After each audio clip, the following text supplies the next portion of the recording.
Radhe Radhe.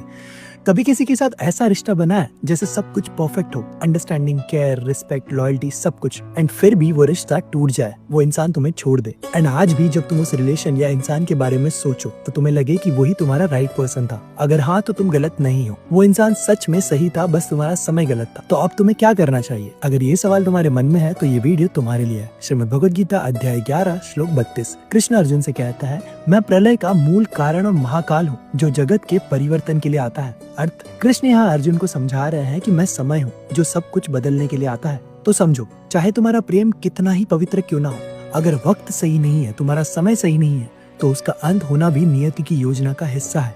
That's the end result. तो अब सवाल यह है कि क्या वो रिश्ता तुम्हें खत्म करने आया था? तो जवाब है नहीं।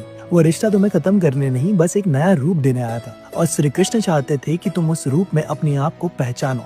कभी कभी यूनिवर्स यानी कि ब्रह्मांड किसी इंसान को तुम्हारे जीवन में केवल इसलिए भेजता है ताकि वो तुम्हारी हेल्प कर सके, तुम्हें अपना बेस्ट वर्जन बना सके। अब यहाँ न्यूरोसाइंस क्या कहती है? क्या खुद को ठीक कर सकता है? चलो इसे भी समझता है।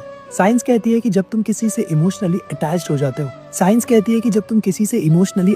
जाते हो तो तुम्हारा ब्रेन न्यूरल कनेक्शंस बनाता है। हर बात, हर टच, हर याद, सब कुछ एक न्यूरल पाथवे बन जाता है, ब्रेन का शॉर्टकट। ये तुम्हारा इमोशनल मेमोरी मैप होता है, और जब वो इंसान चला जाता है तो तुम्हारा ब्रेन तुरंत इसे डिलीट नहीं कर सकता, क्योंकि हर याद अब तुम्हारे दिमाग के न्यूरल नेटवर्क में लिखी जा चुकी है। ये प्रोसेस न्यूरोप्लास्टिसिटी का हिस्सा है, यानी तुम्हारा दिमाग उन्हीं पैटर्न्स को बार बार रिप्ले कर रहा है उस रिश्ते को रिवाइव करने के लिए, क्योंकि उसे लगता है कि ये कनेक्शन तुम्हारे लिए जरूरी है। इसीलिए तुम्हें कभी कभी रैंडम मोमेंट्स, उसकी आवाज, स्माइल या एक पुरानी जगह याद आ जाती है, या फिर तुम पुराने मैसेज, फोटोज या कॉल रिकॉर्डिंग सुनने लगते हो। इस समय तुम्हारा दिमाग अभी भी उन्हीं सर्किट्स में घूम रहा है, उस कनेक्शन को ढूंढ रहा है। लेकिन जब तुम धीरे धीरे उन थॉट्स को एक्सेप्ट करते हो, खुद को बताते हो कि अब वो रिश्ता नहीं है, खुद की फीलिंग को सरप्रेस नहीं करते, दबाते नहीं, तब ब्रेन वापस से नए न्यूरल पाथवेज बनाता है, एंड यहाँ पर तुम्हारा फोकस लॉस से हटकर लर्निंग पर चले जाता है। एंड में वो टूटा हुआ रिश्ता एक तरह का एक्सपीरियंस बन जाता है, जिससे तुम सीखते हो और बेटर व्यक्ति बनते हो। यही हीलिंग का पहला स्टेप है, रीवायरिंग योर ब्रेन।